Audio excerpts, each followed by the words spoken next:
Hello, എന്താണ്? ഒരു thanks പറയാൻ വിളിച്ചതാ. എന്തിന്? നീ പുതിയ ഡ്രസ്സൊക്കെ ഇട്ടിട്ട് സ്ലോ മോഷനിൽ കറങ്ങുന്ന ഒരു വീഡിയോ ഇട്ടില്ലായിരുന്നോ ഇൻസ്റ്റാഗ്രാമില്? ആ, അതിനൊരു താങ്ക്സ്. എന്തിന്? അത് കണ്ടപ്പോ എനിക്ക് അവളുടെ മുഖവും കഴിഞ്ഞു പോയ ചില സംഭവങ്ങളും ഒക്കെ ഇങ്ങനെ ഓർമ്മ വന്നു. അതെന്തോന്ന്? നമ്മള് നമ്മുടെ ലൈഫില് വീണ്ടും വീണ്ടും കാണുന്ന ഒരു കാര്യത്തിനോട് നമുക്ക് പതിയെ പതിയെ ഒരു പ്രത്യേക താല്പര്യം തോന്നും. തീർച്ചയായും. അങ്ങനെയുള്ള ഒരു താല്പര്യം ഞാൻ വീണ്ടും വീണ്ടും കണ്ട ഒരു ചിരിയോട് എനിക്ക് തോന്നിയിട്ടുണ്ടായിരുന്നു. ഉം, അങ്ങനെ എനിക്ക് തോന്നിയ ഒരു താല്പര്യം ഞാൻ പറയാത്തതിന്റെ പേരില് അവൾ അറിയാതെ പോകരുതല്ലോ. ഉം. പലതവണ ഞാനത് അവളോട് പറയാൻ ട്രൈ ചെയ്തിട്ടുണ്ട്. അങ്ങനെ പറയാൻ ചെന്നപ്പോഴെല്ലാം അവക്കും എന്നോട് എന്തൊക്കെയോ പറയാനുള്ളതായിട്ട് എനിക്ക് ഫീൽ ആയിട്ടുണ്ട്.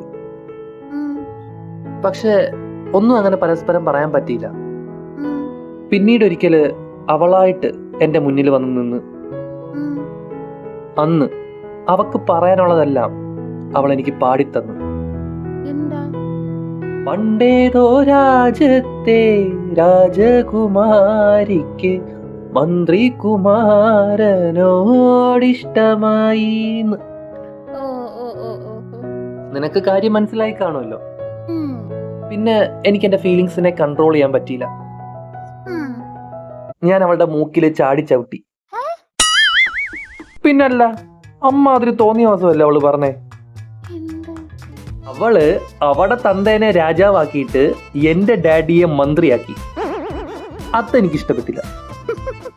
എന്റെ പൊന്നു കുരുക്കളെ.